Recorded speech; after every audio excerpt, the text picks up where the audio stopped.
Hola mis queridos amigos, nuevamente con ustedes. Hoy hablaremos acerca de lo que me enseñaron las enfermedades y los gobiernos sobre la salud. Hablaremos sobre lo que fue el fenómeno del niño en el año 1982 y la picadura de serpientes. Para entender todo este fenómeno, analicemos que en 1981 Rodós, Jaime Rodós, el primer presidente electo después de un gran periodo de 10 años de dictaduras militares, con tendencia a la izquierda, de la misma corriente de que otros presidentes latinoamericanos que habían influido, como Allende, y de la misma corriente de Torrijos. Torrijos en Panamá reclamaba el canal de Panamá a los Estados Unidos y el fin del contrato por 100 años que había sido firmado para que se le devuelva el canal de Panamá a ese país. En ese momento había la guerra por la liberación de la dinastía Somoza en Nicaragua y los sandinistas estaban a la cabeza de ese proceso, acompañados por la teología de la liberación, con Ernesto Cardenal, Borges y otros más. En América Latina se vivía lo mismo. En Sudamérica habían llegado a nuestra zona, a la zona donde yo trabajaba, el Cantón Muisne, curas de la teología de la liberación escapados de la dictadura de Pinochet. Aquellos curas llegaron en 1975-76 y se establecieron en aquella pequeña isla que desde ese entonces es el cantón más pobre y más abandonado y crítico de toda la costa ecuatoriana, y uno de los más pobres del Ecuador. Había llegado yo a trabajar en esa zona, me había vinculado con la teología de la liberación, llevaba conmigo a otro compañero, Lucho Muñoz, que era de la tendencia más bien de izquierda, pero de la misma tendencia de Allende, de la izquierda un poco más radical. Cuando comenzamos a trabajar en esa zona, murió Rodós. Un 24 de mayo murió Rodós en un hasta ahora discutido accidente de aviación muy similar al que murió Torrijos, y en el mismo avión y bajo el cuidado en los dos casos de los aviones por la misma compañía que tenía que hacer la supervisión de esos aviones. El asunto es que la muerte de Rodós todavía no ha recibido una aclaración, pero no se libra de la sospecha de haber sido un asesinato. Le sucedió Osvaldo Hurtado. Una de las cosas que nos enseñó Osvaldo Hurtado y Jaime Rodós es que nunca, jamás se puede tener un buen gobierno si dos partidos comparten el poder. En este caso, compartían el poder CFP, que era el partido que le había llevado a Rodós al poder, un partido populista. En cambio, el que le había llevado a Osvaldo Hurtado era la Democracia Cristiana, un partido conservador, la cara del conservadurismo de Ecuador, ¿no? En ese momento, cuando sube Osvaldo Hurtado, era la antítesis de Rodós. Uno era costeño, franco, abierto, dispuesto, valeroso, que se atrevió a decir a Estados Unidos: manos sucias fuera de Nicaragua, y a colaborar con Nicaragua, enviando muchos compañeros míos que estaban en años superiores al frente sandinista a luchar en las líneas de lucha contra los paramilitares que eran armados por Nixon y luego por sus sucesores, ¿no? Todo esto sucedía en Ecuador. En la zona donde yo vivía, pues se vivía el tiempo de los caciques. Habían caciques en toda la zona que tenían 10.000 hectáreas, con 10.000 cabezas de ganado, eran ultra ricos, y el médico que llegaba tenía que llegar y era invitado a la mesa. Siempre el cacique, el amo, el patrón del pueblo te invitaba a comer para que sepas que él es el patrón del pueblo, y que tienes que estar muy alegre y feliz de ser una persona que ha recibido el agrado y la bienvenida de ese patrón del pueblo. Y el patrón del pueblo era un explotador miserable que tenía a sus obreros y a sus campesinos, porque tenían pueblos dentro de sus haciendas, siempre endeudados. Eran los dueños de la tienda, los dueños del barco. Además, no habían carreteras, se estaban haciendo las carreteras. El pueblo donde yo llegaba se llamaba San Francisco, tenía una carretera construida años antes y que estaba en pésimas condiciones. Cuando llegó el fenómeno del Niño de 1982, la carretera prácticamente desapareció. Se vivió una crisis terrible de comunicación. Entré al pueblo, me quedé en el pueblo encerrado durante 6 meses, sin poder salir, sin abastecimientos. Tenía que ir a coger el agua de una cascada y traerla cargada a la casa o pagar a alguien para que lo haga. Teníamos un dispensario sin ningún equipamiento.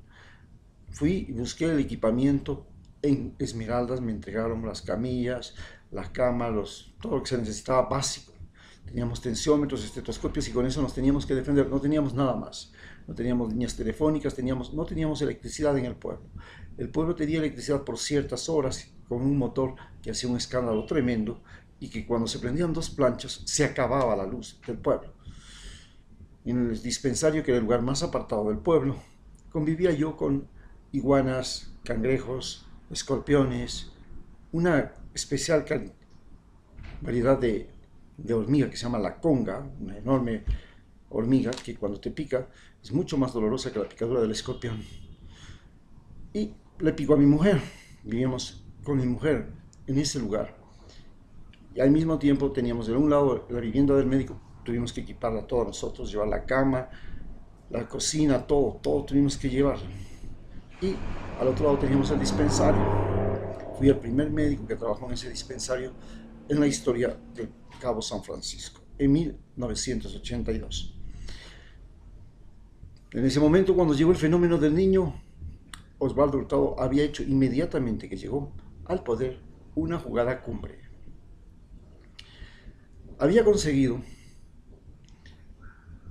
transformar la deuda externa del Ecuador en deuda que era la deuda empresarial.